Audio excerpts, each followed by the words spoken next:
ओम शांति। साकार मुरली से स्टोरी जादूगर और उसका जादू।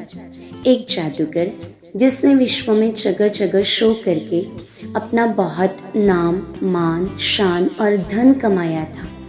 अचानक जैसे जैसे विश्व में साइंस के साधन और फोन का चलन चला, वैसे वैसे जादू को देखने के लिए बहुत कम लोग आने लगे।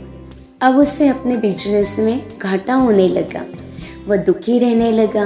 उधर उसके पिताजी जो सदा परमात्मा याद प्यार में रहते थे, बेटे को दुखी देख अपने पास बुलाते और पूछते हैं, बेटा क्या हुआ? जादूगर दुखी होकर कहता है, पिताजी मुझे कैसे भी कमाई करनी है, चाहे मुझे लॉ भी हाथ में उठाना पड़े। पिताजी समझाने देते हुए कहते, बेटा तुम्हारी असली कमाई तो परमात्मा की याद से जमा होगी। इससे तुम घाटे से फायदे में आओगे और विश्व के मालिक बनोगे। असली जादूगर तो परमपिता परमात्मा है, क्योंकि उनकी ही कमाल है जो सेकंड में ऐसा संग देता है जिससे हमारी गति सदगति हो जाती है, अर्थात चढ़ती कला हो जाती है। इसीलिए वही असली जादूगर है। अब जादूगर को अपने पिता की कही बात समझ में आने लगी कि मुझे बुराई से नहीं, परमात्मा याद की यात्रा को ही बढ़ाते बढ़ाते सब पापों से मुक्त होना है। वह अब विजय माला का दाना बनने का पुरुषार्थ करने लगा।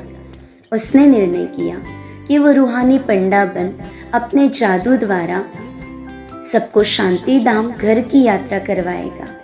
अब जो भी थोड़े बहुत लोग जादूगर का जादू देखने आते हैं, वह उन्हें जादू द्वारा बताता है कि हर घड़ी अंतिम घड़ी है।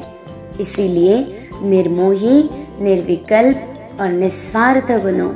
वहाँ पर आए लोग अब बार बार उसका जादू देखने आते हैं, क्योंकि उनकी स्थिति एवर रेडी बनने लगी, अर्थात वे हर घड़ी को अंतिम घड़ी समझते हुए तीव्र पुरुषार्थी बनने लगे।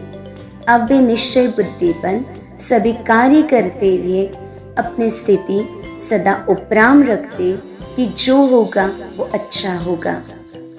इससे जादूगर का नाम काम फिर से बढ़ने लगा, परंतु अब उसे समझ आ गया कि अपने हाथ में लौ उठाना भी क्रोध का अंश है। इस क्रोध को परमात्मा याद की अग्नि से जलाकर ही सच्चा सोना बन सकता हूँ। इस कहानी से हमें ये शिक्षा मिलती है, जो बच्चे हर घड़ी को अंतिम घड़ी समझते, वही सदा एवर रेडी रहने वाले तीव्र पुरुषार्थी बनते हैं। अच्छा, ओम शांति।